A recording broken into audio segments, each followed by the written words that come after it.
गेर पा के खिंचना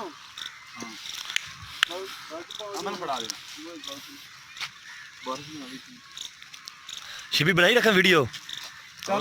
शिवी बनती पई वीडियो हाँ बनाई ना बड़ा डक्का ते मुंह नाल चिके ना फिर बड़ा ही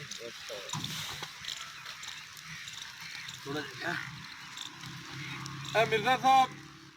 वीडियो जरा थोड़ा साइड पे वहां से पकड़े ना कोई आके धक्का ला रहा पीछे भावे पीछे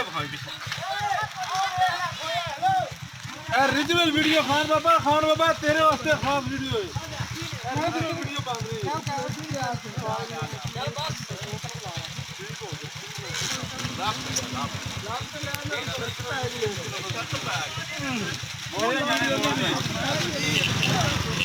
है